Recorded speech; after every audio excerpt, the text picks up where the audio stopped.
Sometimes the smallest act of kindness can change everything. Watch till the end, and don't forget to like, subscribe, and tell us in the comments where you're watching from. The hum of the Dawsonville grocery store was ordinary that afternoon. Shopping carts squeaked over tiled floors, the soft beeping of checkout scanners marked each item, and people shuffled in line with the restlessness of small-town life. For Tyler Brandt, the moment was supposed to be just as ordinary. A quick trip for milk, cereal, and bread. Simple, quiet, forgettable, but quiet was a luxury he no longer owned. Tyler set his groceries on the belt, nodding politely to the cashier, a young woman with faded tattoos across her forearm. His movements were deliberate, controlled, the way they had been since the day he left the world he once dominated. Once upon a time, he had walked through the rooms where his signature shifted markets. Now, he stood in line like any other man, dressed down in worn jeans and boots, still polished enough to suggest they weren't cheap. He swiped his card. The screen blinked. Declined. A harsh red message flashed like a wound across the register screen. Tyler's jaw tightened. He slid the card again. Maybe the strip was worn. Maybe the terminal was old. Declined. Behind him, a voice muttered, low but loud enough for others to hear. "Are you serious right now?" A ripple of sound moved through the line. A man, 2 spots back, arms crossed, shook his head in disbelief. "Guy's wearing a watch that costs more than my truck, but he can't pay for cereal." The woman directly behind him gave a sharp laugh. "Must be one of those influencers, pretending to be broke for views. Pathetic." Tyler felt the air shift, eyes landing on him from every angle. A teenager leaned closer to his friend, stage whispering, "Dude, looks like a Wall Street vampire. What's wrong, man? No Wi-Fi for your crypto wallet today?" The laughter wasn't cruel, not exactly, but it stung all the same. It was the kind of laughter that assumed it already knew him, that stripped away curiosity for truth. Tyler stood, frozen, staring at the screen, as if willpower alone could change the outcome. And then, from somewhere beneath the hum of ridicule, a voice cut through, small, clear. "You can take my money, mister." The words hung in the air. The crowd fell silent, then gasps and chuckles followed. "Oh, Lord," someone said with a snort. "Now a kid's got a cover for Mr. Armani here." Tyler turned slowly, the weight in his chest heavier than the judgment of strangers. He hadn't yet looked at her. Not fully. The girl stood no taller than his hip. Her hair was braided into 2 neat plaits, her sneakers scuffed from playground use. In her small hands, she held out a bag of crumpled bills and coins, clutched like treasure. "I can't take that," Tyler said softly, his voice raw. "That's yours. You should keep it." Her chin lifted, fearless. "But you need it right now. My mom says if someone's standing alone, you stand next to them. That's what good people do." Her words silenced him more than the crowd's mockery had. A man behind them coughed. "Kid's got more class than him," he muttered. Tyler's throat tightened. He forced a smile, but his eyes blurred. Pride ached in him like an old wound. His instinct was to walk away, mumble an apology, flash an ID if he wanted to end this humiliation. But something about her, this child standing against the tide of ridicule, kept him in place. "What's your name?" he asked quietly. "Anna," she replied, her smile bright, unwavering. "Well, Anna," Tyler said, crouching slightly to meet her eyes, "that's the kindest thing anyone's done for me in a very long time." Another chuckle came from the teenagers. "Bet this guy's got 5 Lambos and not one working debit card." Anna frowned, turning toward them. "You shouldn't laugh at people when they're down. That's not brave." The laughter faltered. The crowd shifted uneasily. Across the store, a woman's voice called out, laced with urgency. Anna, baby, where'd you run off to? A woman in worn blue scrubs hurried toward them. She stopped short, eyes widening at the scene. I hope she's not causing trouble, sir. No trouble at all, Tyler said, rising to his feet. His voice steadied. In fact, she just saved me from a whole lot of shame. The woman's gaze darted between him and her daughter. What did you do, sweetie? I gave him my emergency money, Anna said, matter of fact. His card didn't work, and no one helped him, so I did. The woman blinked, taken aback, then gave Tyler a long, cautious look. Well, that sounds like Anna. She sighed softly. You okay, sir? Tyler nodded. I am now. They began to walk away, but something inside Tyler resisted letting them leave so quickly. Wait, he called after them. They paused. He hesitated, then asked, Would it be all right if I thanked you both properly? Maybe buy you lunch? The mother looked wary, her hand protective on Anna's shoulder. We don't usually— No pressure, Tyler interrupted gently. I haven't been helped like that in a long time. Not without someone wanting something back. A long silence hung between them. Finally, the woman gave a small nod. There's a place down the street, Mavis's Diner. Good food, real cheap. Tyler's lips curved into the first true smile he'd managed all day. I'll meet you there. As they left, Tyler stood motionless for a moment. The card reader still glared, declined and read behind him, but the weight on his shoulders had shifted. Not just embarrassment now, but clarity. The crowd had laughed. But one girl had seen him. Outside, the Georgia sun poured across the parking lot, relentless and bright.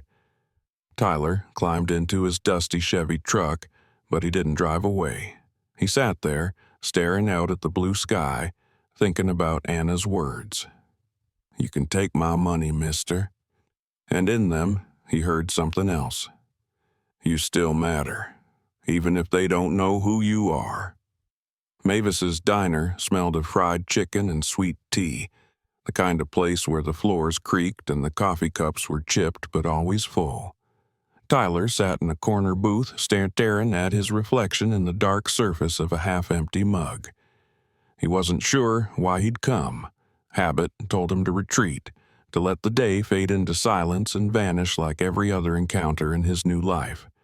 But something about Anna's outstretched hand and her mother's steady nod kept him rooted in place. The screen door squeaked.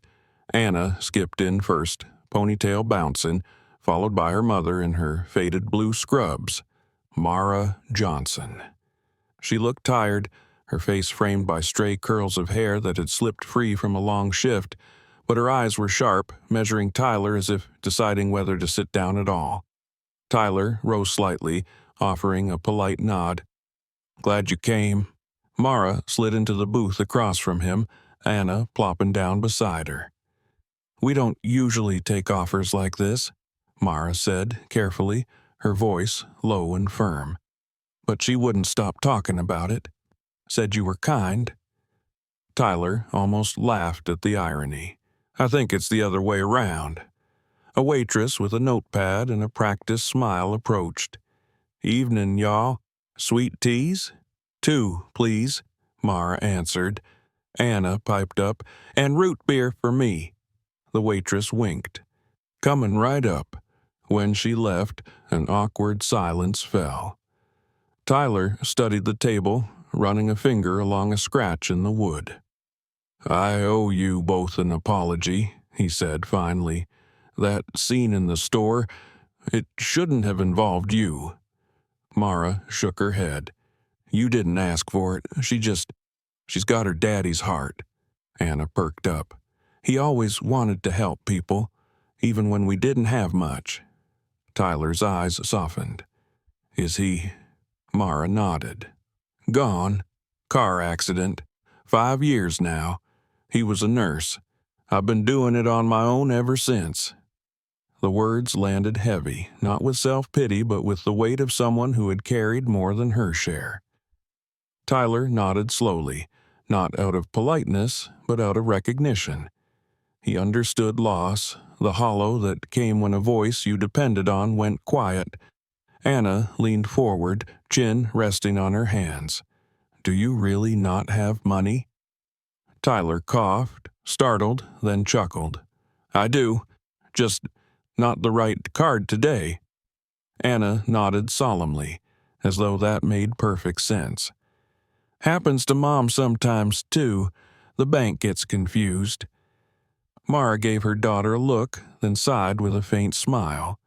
"She's not wrong." The waitress returned with drinks, setting down tall glasses beaded with condensation. Tyler sipped the sweet tea, the sugar sharp on his tongue. For a moment, no one spoke. The clink of forks and low hum of other conversations filled the silence between them. Finally, Mara said, "You're not from around here?" "No, ma'am. Grew up 2 towns over. Been gone a while." "You just visiting?" Tyler hesitated. "Something like that." Her eyes narrowed slightly, but she didn't press. Anna kicked her legs under the table, restless. "Can Tyler come over for dinner sometime? We're having spaghetti tomorrow." Mara raised an eyebrow. "Anna?" Tyler lifted a hand. "Only if it's all right with you, and only if I can bring dessert." Mara studied him for a moment, then let out a slow breath. "Spaghetti's at 6." Tyler felt something loosen in his chest, a small shift, subtle but undeniable. The Johnson apartment sat on the second floor of an aging brick building off Rosewood Lane. The stairs groaned as Tyler climbed behind Anna, who bounded up 2 steps at a time. Mara followed, one hand steady on the rail. "It's not much," she said as she unlocked the door, "but it's home." Inside, the air smelled faintly of fried chicken and soap. The living room was small but tidy, a faded sofa with mismatched cushions, a round dining table with only 3 chairs, a hand-drawn calendar on the wall marked with Anna's school schedule and Mara's night shifts. Tyler paused in the doorway, memories of cramped apartments and warm kitchens stirring in him. It had been years since he'd stood in a space that felt so lived in. "Sit," Anna commanded, pointing at the couch. "Do you like root beer? That's all we have." Tyler smiled. "Love it."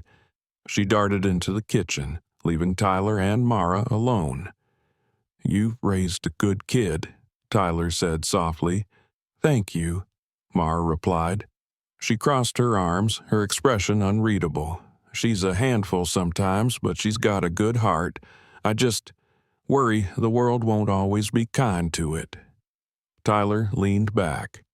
"Yeah, the world tends to get meaner when it sees someone kind."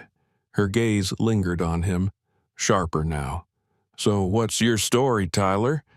You don't look like a man who loses sleep over a declined card." He exhaled, lips quirking faintly. "Used to work in tech. Built some things, sold some things. Got tired of hearing my own name in headlines, so I disappeared for a while." "You running from something?" "Not running, just trying to breathe without being someone." Silence filled the space, not uncomfortable but full of unspoken things. Anna returned, carrying 2 glasses of root beer with both hands. She nearly spilled them on the way, but beamed as she set them down. "Ta-ta-da." Tyler took a sip, the soda warm and flat. He smiled anyway. "Best I've had all day." Anna grinned, then darted to her backpack. "Can you help me with spelling?" Mara raised an eyebrow. "Anna?" But Tyler nodded. "I'll give it a shot." Anna thrust a worksheet at him. "Spell serendipity." He blinked. "You sure this is 2nd grade?" "I like big words." He chuckled. "Serendipity." Her eyes widened. "You're good." Mara laughed softly. "Well, you two enjoy. I've got a night shift. I'll be back by morning." As she slipped into her coat, Tyler watched her go, something unfamiliar tugging at him. Not a grand epiphany, not redemption, just a small crack in the concrete wall he'd built around himself.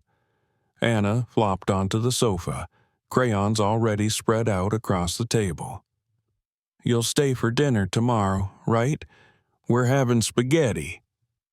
Tyler hesitated, the old instinct to retreat rising in his chest, but he swallowed it. "I'd like that," he said, and meant it. By the time he left their apartment, the streets were quiet, the Georgia night heavy with the smell of pine. Tyler climbed into his truck and sat for a long moment, staring at the glow of the Johnsons' window. Something had shifted tonight.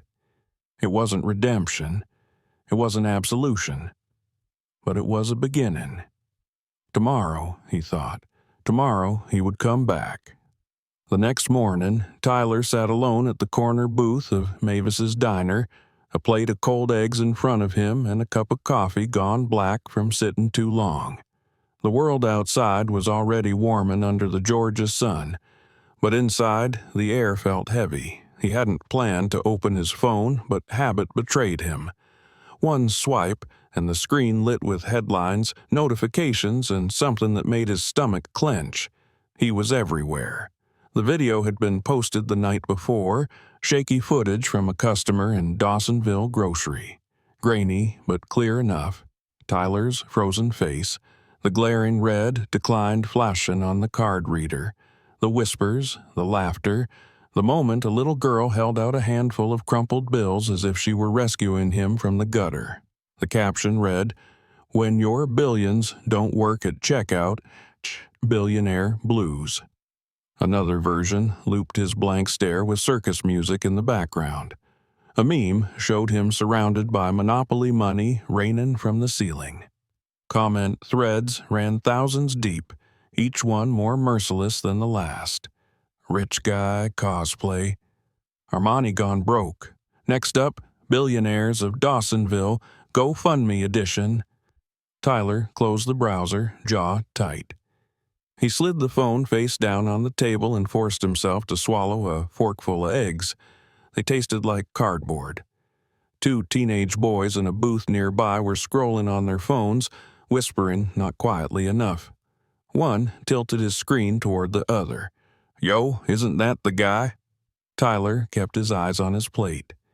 He didn't need to look to know what they were seeing. He was trending again. Not as a visionary, not as a builder, but as a punchline. He tossed a few bills on the table, more than enough to cover his untouched meal, and slipped out the door. The Georgia heat clung to him as he crossed the street. The humidity pressed against his skin, a familiar heaviness. He shoved his hands in his pockets, fighting down the rising pulse of shame. Then he heard it. "Hey, Tyler!" The voice was light, clear, unburdened. He looked up. Anna Johnson stood across the street, a powder blue backpack bouncing against her shoulders as she ran toward him.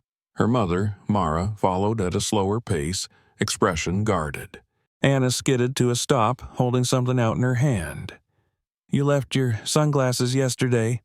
Tyler crouched slightly, taking them. "Thanks, Anna. You saved my eyesight," she grinned. "I saw your face on Mom's phone this morning. You're famous now." Mara winced. Tyler gave a quiet chuckle. Sometimes being famous just means more people laugh when you fall. Anna wrinkled her nose. "That's dumb. You didn't fall. You just had a money hiccup." Her words pulled a reluctant laugh from him. "You make it sound less tragic." "It wasn't tragic," she said firmly. "It was just real." Tyler looked at her, steady and certain in a way adults often weren't. Maybe it wasn't wisdom. Maybe it was just honesty unclouded by pride. Either way, it steadied him. Mara finally spoke. "People are going to keep talking, even here. Small town like this, folks don't forget when something goes viral." Tyler nodded. "I figured. This isn't the first time I've been the punchline." But now you're the punchline in their backyard, Mara replied. It's different when they think they own the story. They reached the school gate where children spilled into the playground. Anna hugged him quickly around the waist. Don't let the laughing people make you sad. I'll try, he said, throat tight. Mara gave him a small, measured smile.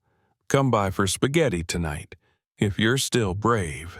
Tyler smiled faintly. I'll bring garlic bread. She disappeared into the schoolyard with Anna, leaving him on the sidewalk with a silence that felt heavier than noise. Back at his truck, Tyler sat gripping the steering wheel, watching the town wake up around him. Two men in the hardware store parking lot pointed in his direction, one miming the swipe of a credit card before bursting into laughter. Tyler's hands tightened, knuckles white. He could leave. He had done it before. Disappearing was easier than being seen broken. There were hundreds of small towns like Dawsonville. No one would care where he went. But he heard Anna's voice again, cutting through the fog. You didn't fall. You just had a money hiccup. Instead of starting the truck, he pulled into the hardware store. Inside, the cashier raised his eyebrows. Didn't expect you here. You need cash, right? Tyler met his gaze steadily. I need a shovel, 2 bags of mulch, and some paint. The man blinked. What for? I'm fixing the playground behind the community center, Tyler replied. A pause, then a skeptical lift of the cashier's brow. Out of the kindness of your heart? No, Tyler said firmly, because a little girl gave me $10 and reminded me what being human looks like. The cashier didn't reply. He just rang up the items in silence. By late afternoon, Tyler was knee-deep in weeds behind the long-forgotten community center. The playground was a graveyard of rust and splinters. The monkey bars were streaked with grime, the seesaw broken in half, the swings nothing but chains. Sweat rolled down his back, soaking his shirt, but with every nail he hammered, every weed he tore out by the roots, he felt the sting of ridicule burn away. The laughter still echoed in corners of his mind. But now it was layered with something else, Anna's voice, fierce and unwavering. That's not tragic. That's just real. By the time the sun set, his hands were blistered. His shirt clung to him like regret, and the ground smelled of fresh-turned earth. He stood back, looking at what little progress he had made. It wasn't much, but it was a start. And for the first time in years, he felt like he had chosen to stay. That evening, as promised, Tyler climbed the stairs of the Johnsons' apartment carrying a brown paper bag. Inside was a warm peach cobbler and a tub of banana pudding from Mavis's diner. Anna flung the door open before he knocked. Tyler, she exclaimed, wrinkling her nose, you smell like outside. That's because I rebuilt half a playground, he said, grinning. Come see tomorrow. Mara appeared behind her daughter, scrubs still on, hair tied back. She eyed the bag in his hand. You didn't have to do that. I wanted to, Tyler said, simply. Besides, I owed you both a meal that didn't come out of a microwave. Mara's lips tugged into the smallest smile. She stepped aside. Come on in, then. As the three of them sat around the small table, laughter mingled with the clink of forks and Anna's endless chatter. The room was simple, mismatched, imperfect. But for Tyler, it felt safer than any boardroom or penthouse ever had. And as he watched Anna lick cobbler from her spoon, he realized the decision had already been made. He wasn't leaving. Not this time. The morning was supposed to begin quietly. Tyler had planned to head back to the community center early, tools in hand, to continue sanding the rust from the old monkey bars. But when he arrived, the sight that greeted him stopped him cold. The mural he and the kids had painted across the side of the community, building, bright colors, handprints, flowers, and the words, "Be the helper," was ruined. A crude red dollar sign sprayed across the center dripped like blood. Beside it, someone had scrawled in thick black letters, "Fake Savior." Tyler froze. For a long moment, he just stood there, the morning sun rising behind him, its light falling across the vandalized wall. His chest tightened, not from anger, but from a deep, dull ache. This mural wasn't just paint. It had been the town's first real act of trust in him, and now it had been defaced in the cruelest way. Footsteps crunched on the gravel behind him. "I heard," came a breathless voice. Abigail Tran appeared, notebook in hand, hair pulled back into a hasty ponytail. Her eyes widened at the sight of the wall. "Oh, God!" She looked at Tyler, her voice trembling with quiet fury. "I came as soon as I saw the photo online." Tyler didn't look at her. His eyes stayed fixed on the dripping paint. They got to it fast. "Not just the wall," Abigail said, pulling out her phone. "Look." On the screen was a new video, security footage from the night before, or at least what looked like it. It showed a man in a hood, spray paint in hand. The image was grainy, but the edits were deliberate, just enough frames to make it look like Tyler. The caption read, "The truth about Dawsonville's new savior, caught in the act." The post already had thousands of shares. Tyler's stomach turned. He clenched his fists jaw tight. "It wasn't me." Abigail's voice softened. "I know, but they're not trying to convince me. They're trying to convince Dawsonville." A voice cut through the air, sharp and furious. "Cowards!" Mara stormed into view, still in scrubs from her night shift. She stopped at the mural, eyes blazing. "Couldn't even say it to your face. Had to sneak around at night and hide behind doctored footage." Tyler turned toward her slowly. "People will believe what entertains them, not what's true." Mara crossed her arms, unyielding. "Not everyone." At that moment, Anna came running, her backpack bouncing against her shoulders. She stopped dead when she saw the wall. Her small face fell. "Who did that?" Tyler crouched, forcing his voice calm. "Someone who's confused." Her eyes blazed hotter than Mara's. "But you're a helper. Everyone knows that." He gave her a faint smile. "Not everyone sees it that way." "Well, I do," Anna said fiercely, "and so do my friends." She turned on her heel and marched toward the schoolyard, head high, as if she alone could carry his reputation on her back. For Tyler, it was both humbling and heartbreaking. By noon, a crowd had gathered outside the community center. Not hostile, but not friendly either. People stood with arms folded, cell phones in hand, murmuring in low voices. Doubt hung in the air, heavy and unspoken. Tyler stepped forward, facing them. His hands trembled slightly, but his voice was steady. "I know what's out there. I've seen the video, but I'm telling you, it's not me." From the back, a man scoffed. "Looks like you. Walks like you." Another voice called out, sharper. "Why would someone frame you?" Tyler hesitated. The question was fair. He swallowed. "Because I walked away from a world that doesn't forgive. Because people I used to stand beside don't like it when someone leaves and starts building something real."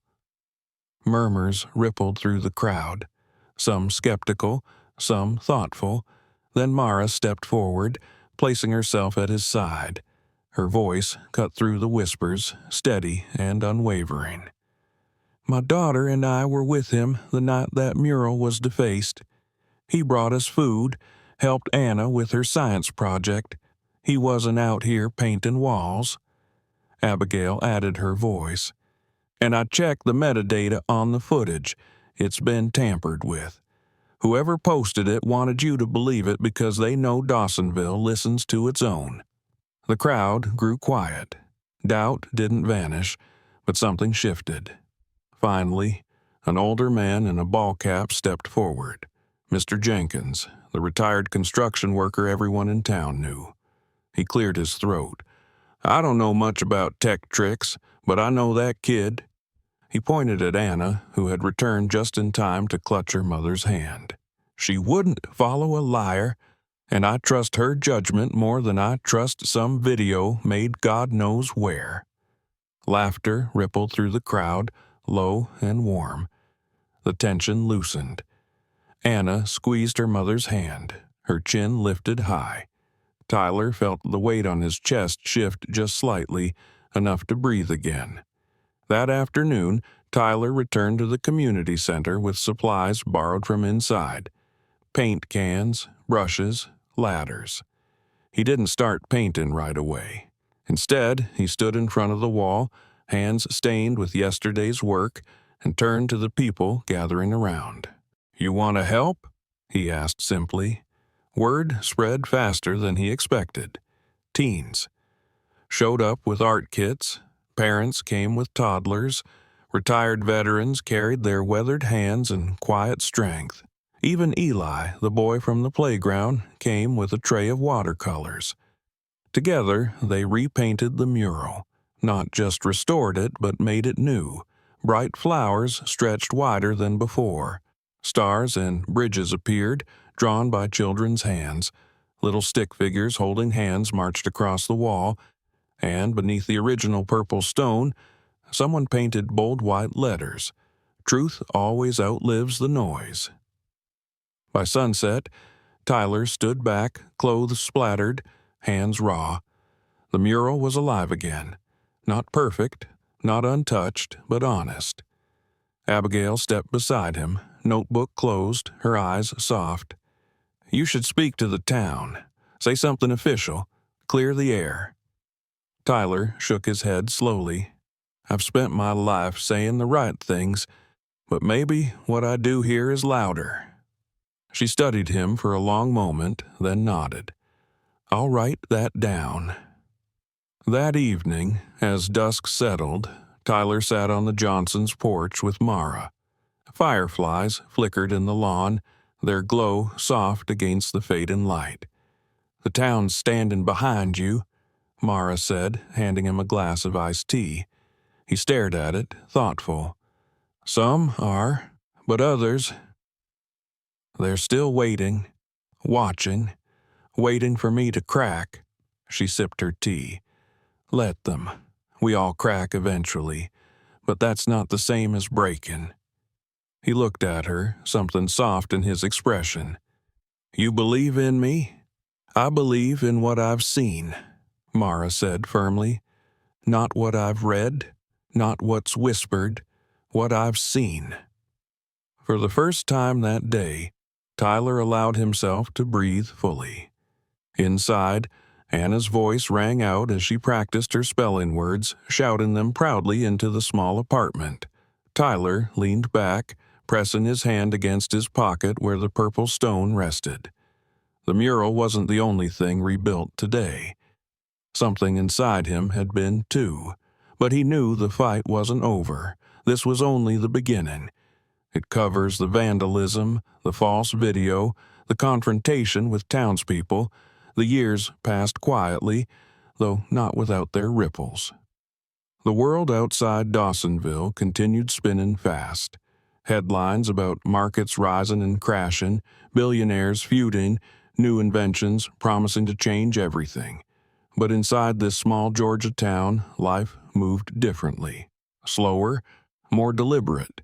It was measured not in breaking news but in the rhythm of Saturday farmers markets, church bells on Sundays, and the laughter of children in the playground Tyler once rebuilt. For Tyler Brandt, what had begun as humiliation in a grocery store had become something else entirely. The library wing that once stood dusty and abandoned now bustled daily. They called it the Helper's Corner, its name painted above the entrance in bright letters by the same teens who had once doubted him. Children sprawled in the reading nook, crayons and books scattered like confetti. Parents gathered for tutoring sessions, local veterans ran evening story hours, and retired teachers helped kids with homework. It wasn't just a library anymore. It was a heartbeat. The playground outside glowed with fresh paint, its mural still vivid. Be the helper. Truth always outlives the noise. The paint had chipped here and there, but instead of fading, it had grown more meaningful. Families visited not because it was the fanciest playground, but because it was theirs, because it carried their fingerprints, their sweat, their truth. And Tyler was no longer just that guy from the video. He was Tyler, a neighbor, a friend, someone who stayed. On the 10th anniversary of that day in Dawsonville Grocery, the town gathered outside the Helper's Corner for a celebration. A modest banner hung over the entrance. 10 years of helping, a celebration of community legacy and truth. Folding chairs lined the courtyard and homemade signs painted by children waved in the soft spring breeze. Be the helper. Kindness grows here. Truth outlives noise. Tyler stood near the back, hands tucked in his pockets, watching families find their seats. Mara sat in the front row, her hair streaked with a little more gray, but her presence as steady as ever. Beside her, Anna, no longer the little girl who once offered him $10, sat tall and poised, holding a framed drawing she'd made of that first moment. In the picture, a girl's hand stretched out to a man in a grocery store, their palms connected by a crumpled bill. Behind them loomed a card reader flashing "Declined." But above them, written in bright colors, were the words, "Kindness first." Tyler's throat tightened when he saw it. Mayor Walden stepped to the podium. His voice carried easily over the gathered crowd. 10 years ago today, something small happened that became something larger than any of us expected.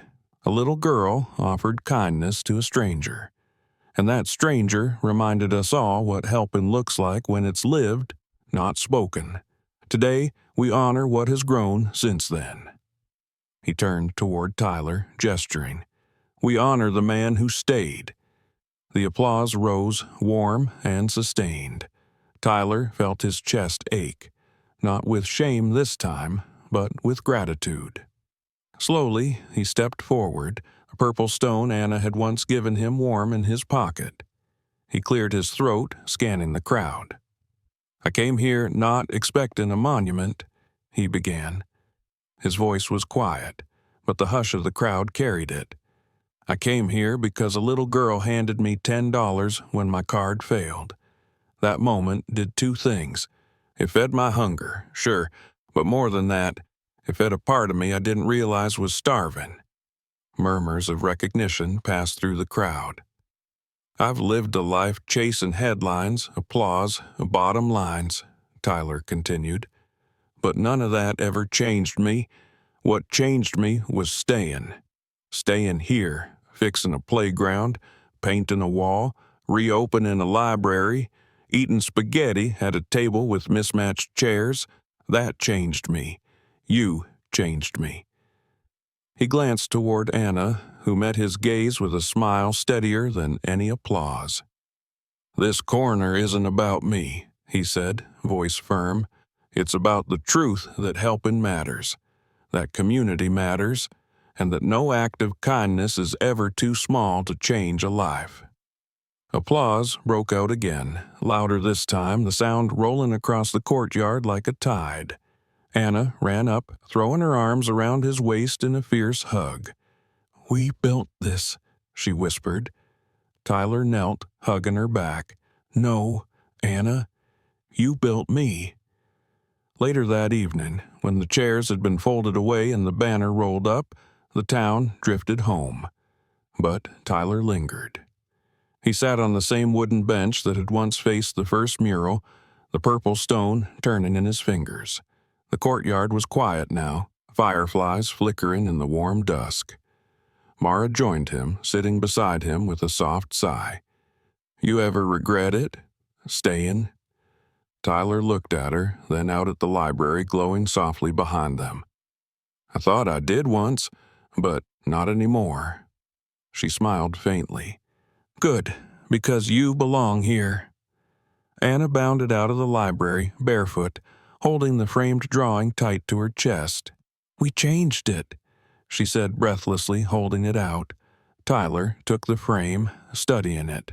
Now the drawing included the mural, the library, and a man kneeling beside a girl, not just in a grocery store, but surrounded by the life they had built.